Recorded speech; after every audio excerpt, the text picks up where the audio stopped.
أعوذ بالله من الشيطان الرجيم. بسم الله الرحمن الرحيم.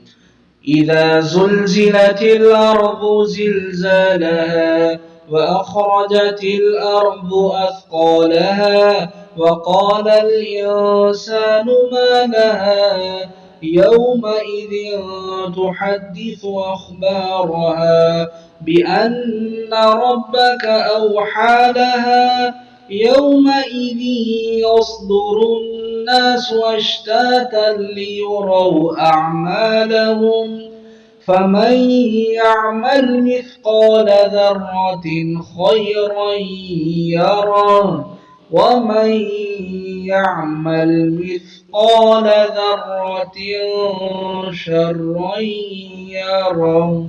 صدق الله العظيم.